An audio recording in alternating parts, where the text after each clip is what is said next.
There are people who believe that they have a God-given right to rule over others.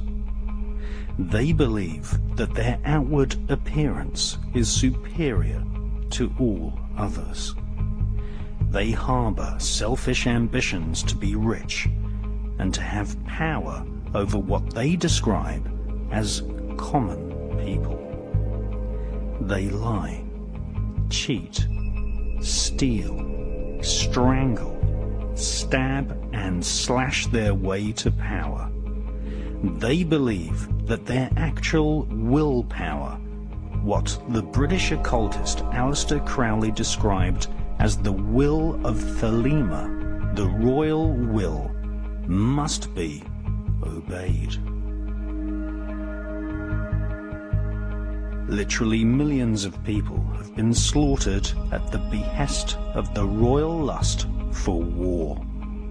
And thousands of people have been assassinated so that demonic dukes and killer queens can reign supreme.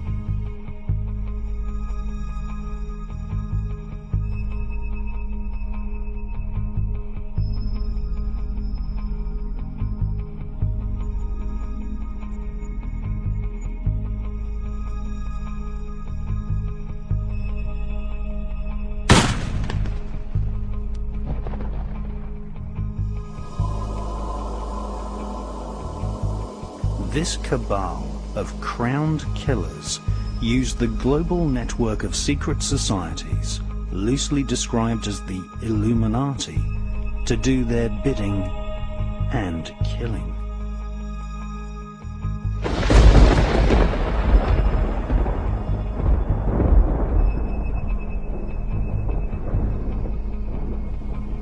The conspiratorial view of history is the correct view of history. Conspiracy to grab property, conspiracy to make illegal profits, and conspiracy to assassinate has been the driving force behind the royal political elite for thousands of years. This can clearly be seen in a photograph of the British King George V standing beside Tsar Nicholas of Russia.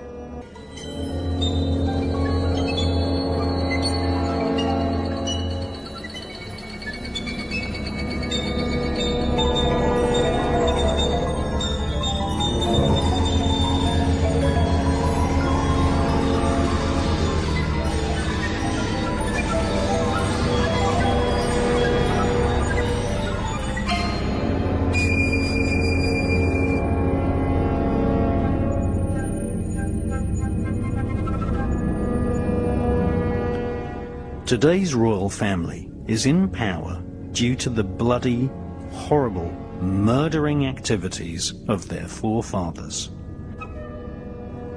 By the second half of the 16th century, the major bloodlines which sit on the thrones of Britain and Europe today were already established. One of the most vicious crowned killers was Tsar Ivan IV of Russia. His mother fell foul of one of the most common forms of royal assassination.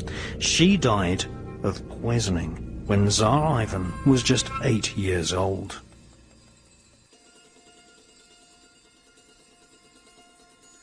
The young Tsar took great advantage of his royal will, what Aleister Crowley described as the royal thelema, a Greek word for willpower. All monarchs can exert their will and decree any act, even murder and rape, and act above the law. When he was just 9 years old, Tsar Ivan started torturing animals. This is a practice which is continued in ritual form amongst initiates of the Ordo Templi Orientis, a secret Masonic academy previously headed by Aleister Crowley. By the age of 10, Ivan, Tsar of Russia, would personally oversee the torturing of so-called political prisoners. These were people who had merely been critical of his power.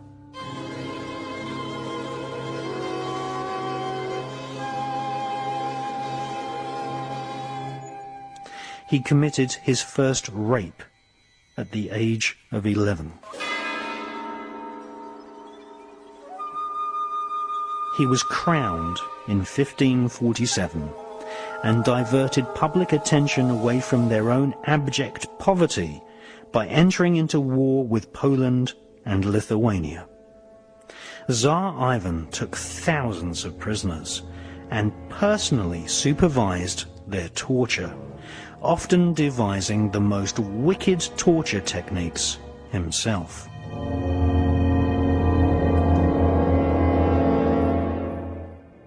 Tsar Ivan positively relished the screams of people as they had their eyes torn out. Women and even children were disemboweled, mauled by wild bears for his amusement, and people had parts of their bodies cut off and fed to his dogs whilst they roasted alive on a spit. Ivan also threw children into freezing lakes and rivers, and by 1569 he had extended his royal fortunes and property, with 60,000 people having been brutally murdered, many by his own hands.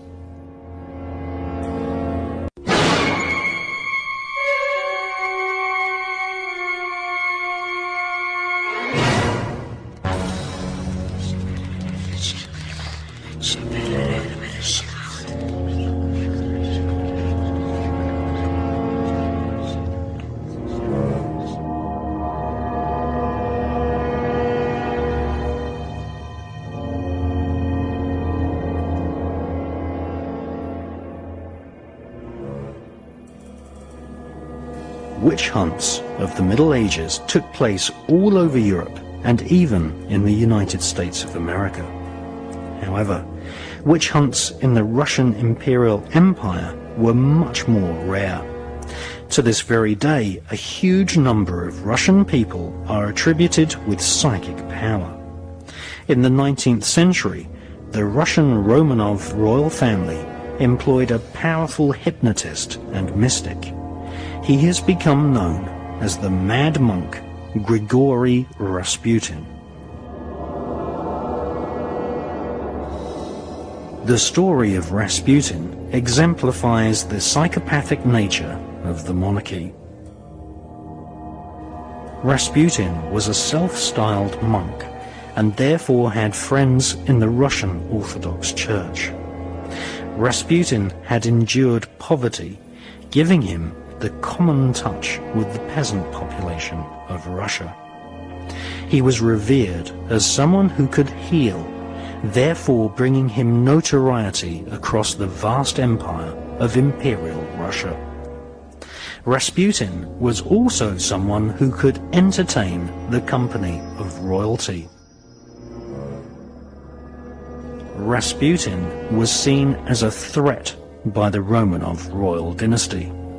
Grigory Rasputin may have actually become Russia's first truly popular leader had he not been poisoned and murdered by one of the royal princes.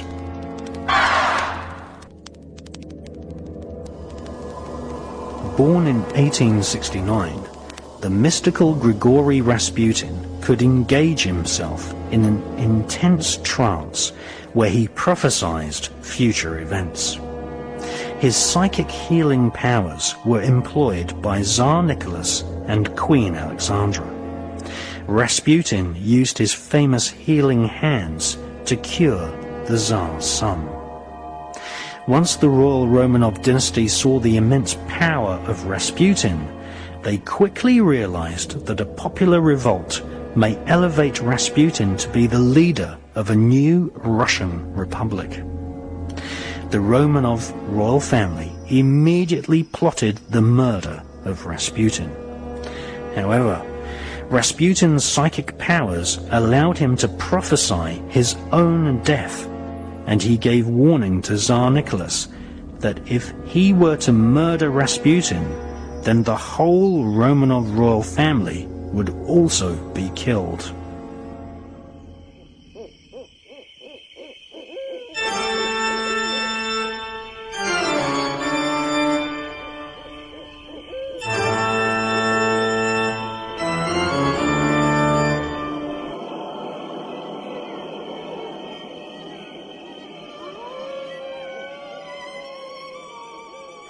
On New Year's Eve 1916, Prince Felix Yusupov invited Rasputin to the Moika Palace in St. Petersburg.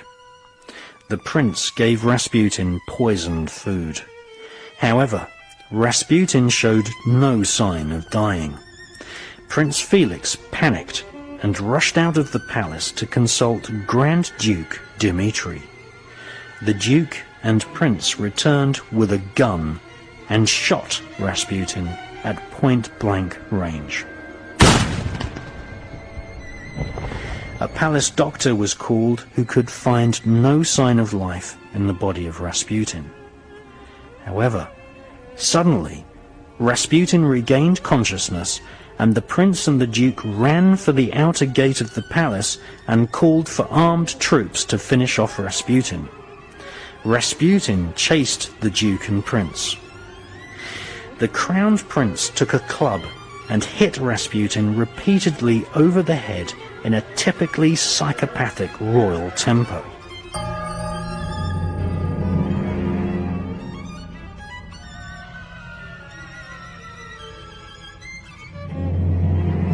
Palace guards were ordered to wrap Rasputin in a heavy curtain, and he was then lowered to his death in the icy cold River Neva. Thus, the Russian people lost one of their truly great potential leaders. Soon after, a bloodbath would take place in Imperial Russia, and the dictatorial, cruel system of the Romanov monarchy would be continued by a fake revolutionary communist government who secretly took their orders from the royal political elite.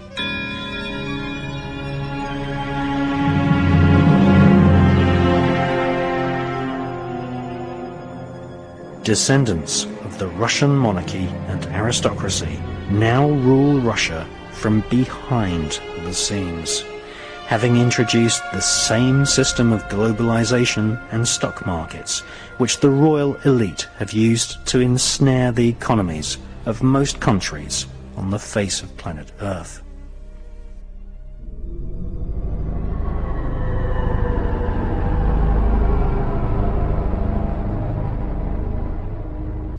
Now, in the Hegelian system, the state is all-powerful, so we should ask ourselves, what is the state? Well, the state is the elite. The state is the royal, aristocratic hierarchy who are able to maneuver and live their lives in any way that they choose because they are super wealthy.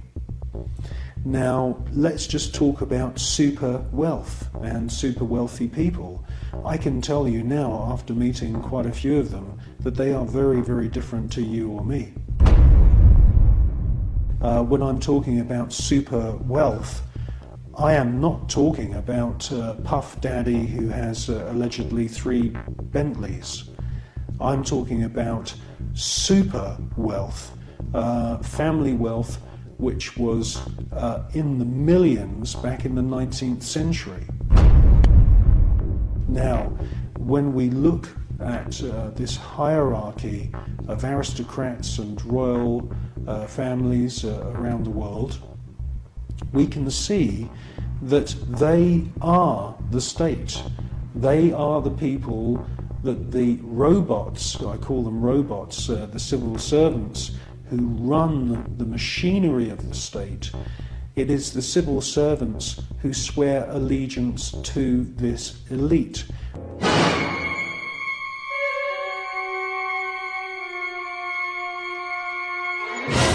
We cannot allow our sons and daughters to be sent to die in a bankster's war.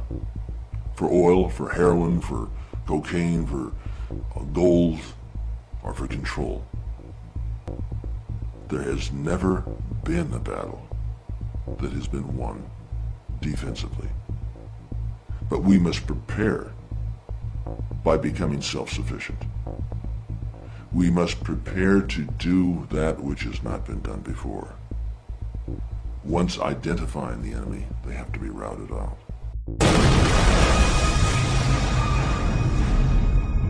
Rats were caught in the sewers a week ago.